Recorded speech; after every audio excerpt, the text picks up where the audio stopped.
प्रणाम चाचा जी। अरे स्वस्थ प्रभु, बैठ।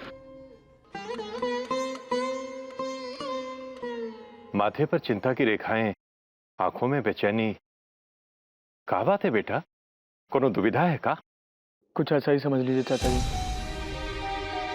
पहले तो फैसला किया था कि हम ये बात किसी को नहीं बताएंगे, लेकिन इस वक्त ना तो दाऊद साहब यहाँ हैं और ना ही किसी और को ये बात बता सकते हैं।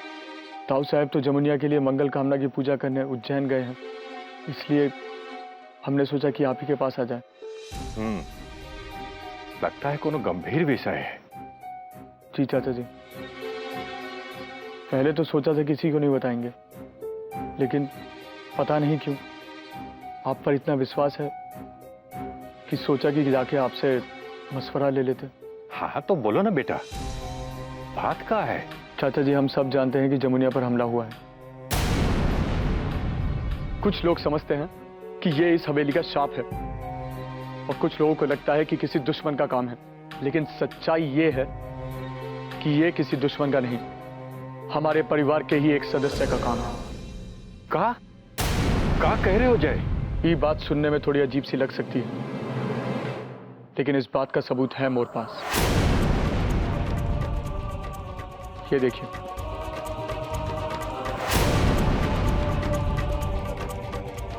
इस ताबीज को पहचान रहे हैं ना आप? ये वही ताबीज है जो गिरजा माई ने हम सबको दिया था, और ये ताबीज मोला जमुनिया के कमरे में मिला है। मतलब मोर बहू की जान लेने वाला कोनो बाहरी आदमी नहीं, बल्कि अपने ही घर का कोनो भेदी है। जी चाचा जी, पर अब सबसे बड़ी दुविधा मोर सामने ही है कि किससे सवाल करें, किससे पूछें।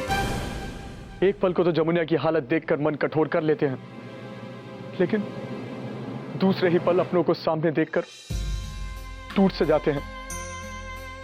किस पर उंगली उठाएं चाचा जी? ना, सवाल पूछने से या उंगली उठाने से हमें उस सदस्य का पता ना लगने वाला। थोड़ा सावधानी से सबको देखना होगा, बहुत सावधानी से सबको, और जिसकी वहां पे वो ताबीज ना मिले बस समझ लो कि वही है अपराधी। समझ रहे हो ना जय? एक बात और, मोर से ये बात कहती सो कहती, आगे किसी के आगे जुबान मत खोलना जय, वरना अपराधी को चौकन्ना होते जरा भी देर नहीं लगेगी। समझ रहे हो ना जय? जी चाचा जी, आपने मोर बहुत बड़ी उलझन सुलझा दी। अरे माँ बाप होते किस लिए रे? चाचा हूं तो क्या हुआ, तो बाप समान हूं, गोद में खिलाया है तोला। तोला हर मुसीबत, तोला हर उलझन में साथ खड़े हैं। जा बेटा, भगवान तोला कल्याण करे और इस काम में तोला सफलता दे।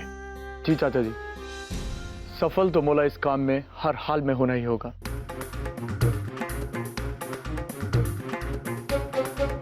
क्योंकि जितना जरूरी उस आदमी का पकड़ा जाना मोर लिए है, उससे कहीं ज्यादा जरूरी इस हवेली की खुशहाली के लिए भी है।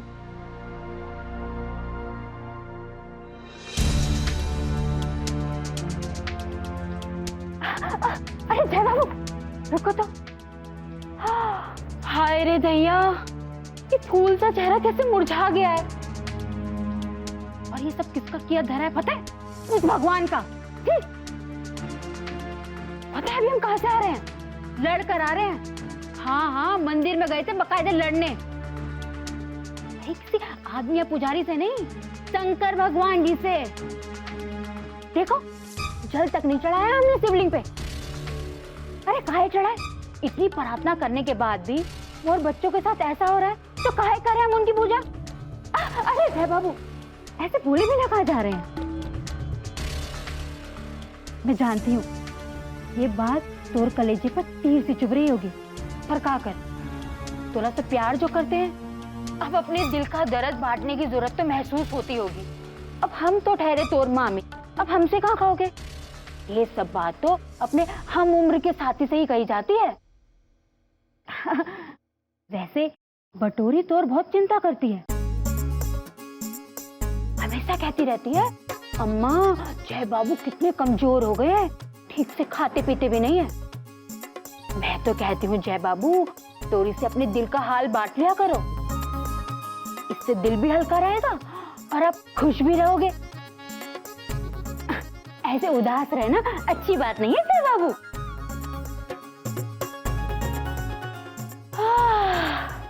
हाय रे रामलली, कितना बकबक करेगी, गला सूख गया है।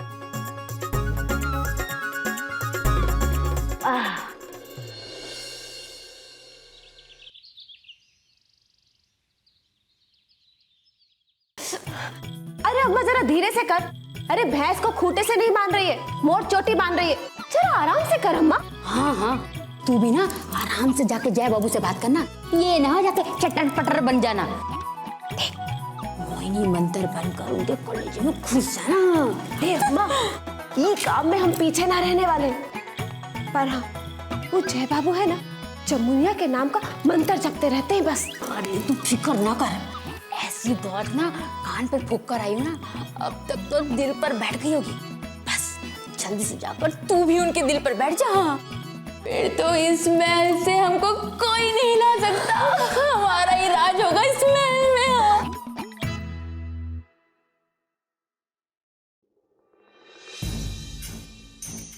थोड़ा सावधानी से सबको देखना होगा, और जिसकी वहां पे वो ताबीज ना मिले, बस समझ लो कि वही है अपराधी। जय, आजा बाबू, सुबेरे सुबेरे कैसे आना हो गया? क्यों भैया, का बिना काम के नहीं आ सकते हम यहाँ? अरे पगला है का रे, हम तो ऐसे ही पूछ रहे थे। बता क्या बात है, बैठ। देखिए, बैठूंगा बाद में, पहले आप ये बताइए कि ये कमीज पहन के काम पर जाने वाले हैं आप? अरे अच्छे नहीं लग रहे हैं का? फेवरेट शर्ट है हमारी। वो गोविंदा की पिक्चर देखी है ना, राजा बाबू, उसमें गोविंदा ने यही वाली शर्ट पहनी हुई, खास ऑर्डर देकर मंगवाई है। तू कह रहा है अच्छी नहीं लग रही है। पहनी होगी भैया, लेकिन जच नहीं रही आप पे। रुकिए,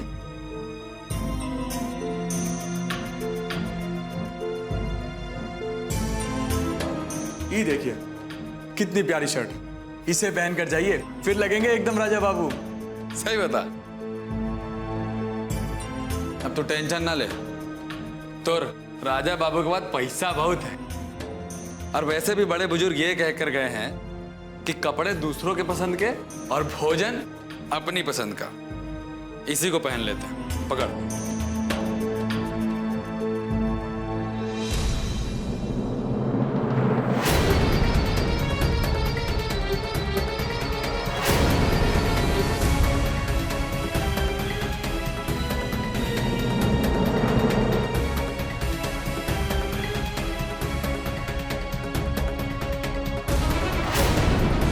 ससुरी को आज के आज रिटायर कर देते हैं। अब खुश है? देखा, कह रहे थे ना कितनी प्यारी शर्ट है, इसे पहन के जाइए आप काम पर।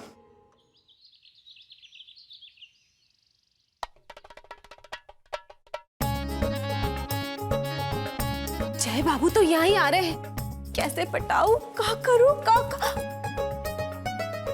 हाँ, जोर जोर से अखबार पढ़ती हूँ, ताकि जय बाबू को भी लगे कि बटोरी कोई मामूली लड़की नहीं है, जमुनिया से भी ज्यादा गुनी है। हाँ चलो।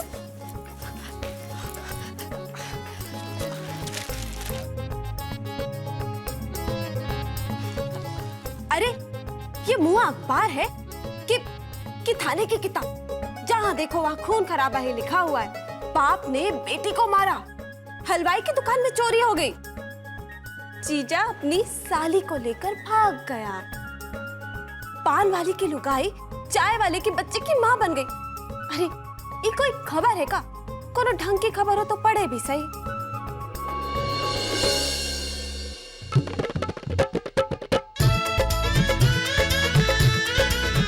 बोला ना पता था कि तुम उल्टा अखबार भी पढ़ लेती हो।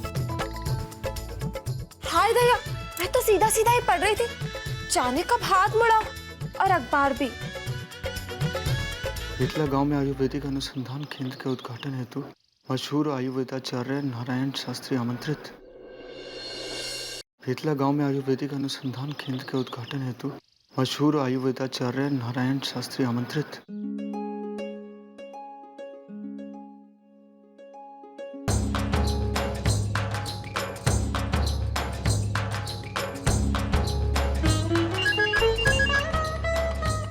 हाँ बात भैया। अरे जय, आज का अखबार पढ़ा क्या? अरे दुनिया के सबसे जाने माने आयुर्वेदाचार्य बाबा आए हुए हैं हमारे शहर में। अरे हाँ, और सुना है कि वो मुर्दों में भी जान डाल देते हैं। हाँ बात भैया, हम भी वही खबर पढ़ रहे थे। तो अब खबर पढ़ने में टाइम मत खराब कर, जल्दी से शहर आ जा। मैं कवर्धा चौराहे पर खड़ा हूँ और तोर इंतजार कर रहा हूँ। दोनों साथ में चलकर बाबा को ले आते हैं। ठीक है भैया, आते हैं। जय बाबू! अरे ऐसा कब पढ़ लिया अखबार में जय बाबू ने कि मोर तरफ पलट के भी ना देखा, भूत जैसे भाग गए।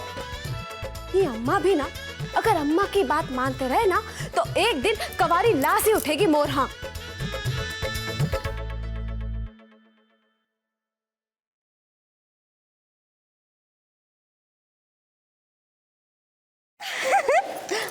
बाके बिहारी पे जाऊं वारी वारी, ई का गजब कर रहे हो जी। अरे एक सेब ही तो उठा रहे थे, काहे मोर हाथ पकड़ा?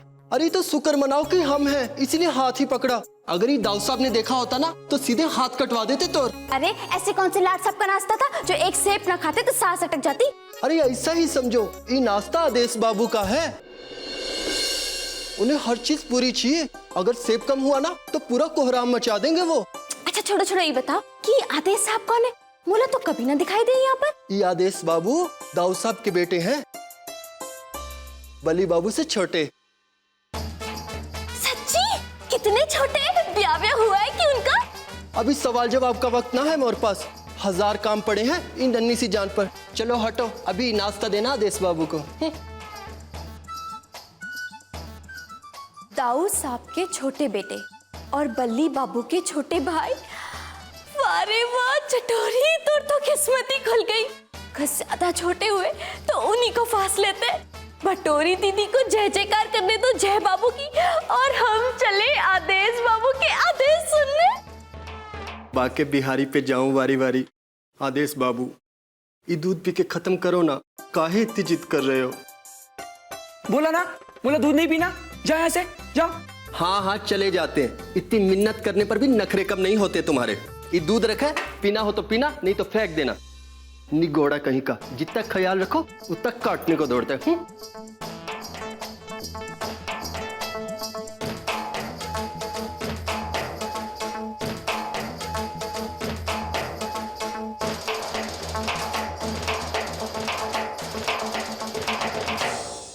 नमस्कार आदेश बाबू। ए, कौन हो तुम? हम चटोरी है। अच्छा, तुम चटोरी हो? फिर तो तुम मेरा सारा खाना पीना चट कर जाओगी।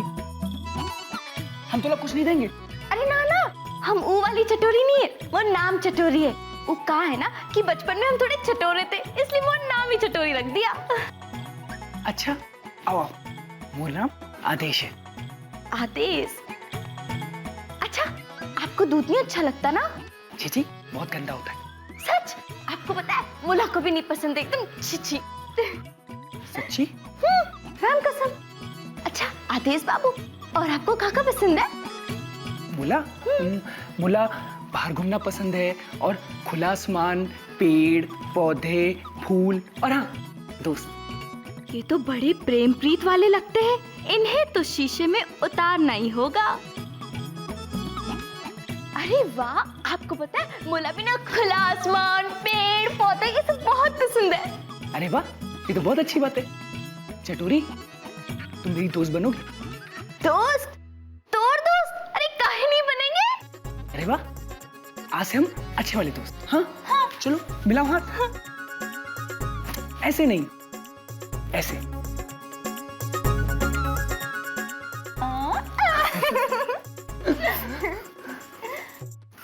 इतने दिन बाद आज दाव लगा है, दोस्ती ही सही, कोनो तो रिश्ता जुड़ा इस घर के बेटे से। बटोरी दीदी लगी रहे अपने जय बाबू के कीर्तन में, या हम तो अपना जुगाड़ बिठा ही लिए। अभी दोस्ती हुई है, कल को प्यार भी हो जाएगा, और फिर ई हवेली मोर, और यहाँ का रुपया पैसा भी मोर।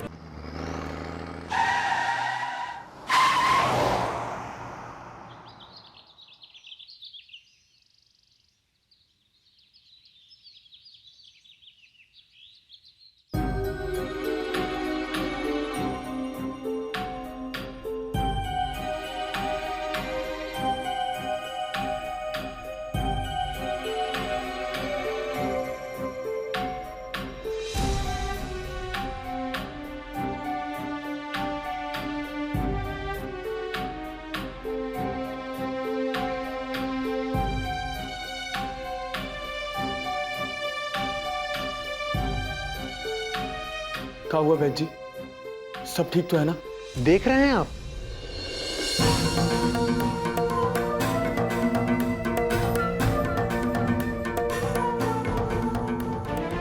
ठीक है। ये इस बात का सबूत है कि आपकी पत्नी की हालत पत्थर लगने की वजह से नहीं हुई है। इनकी इस दशा का कारण पत्थर लगना नहीं है। ये क्या कह रहे हैं आप वैद्य जी? इनकी इस दशा की वजह वो तेज जहर है जो इनकी नब्ज में उतारा है किसी ने, उतारा है किसी ने, उतारा है किसी ने।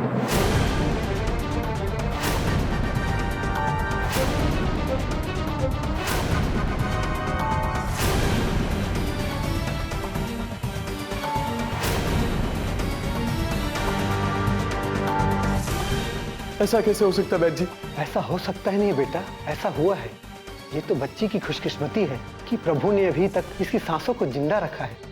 ये तो उस तेज जहर के कारण है कि ये अभी तक बेहोश है। लेकिन वैद्य जी, डॉक्टर साहब ने तो कहा था कि जमुनिया के कोमा में जाने के कारण वो पत्थर की चोट थी। अजीब बात है, इतना पढ़ा लिखा होने के बावजूद भी डॉक्टर की निगाह से ये बात कैसे छिपी रही? परंतु चिकित्सा विज्ञान चूक सकता है, आयुर्वेद नहीं।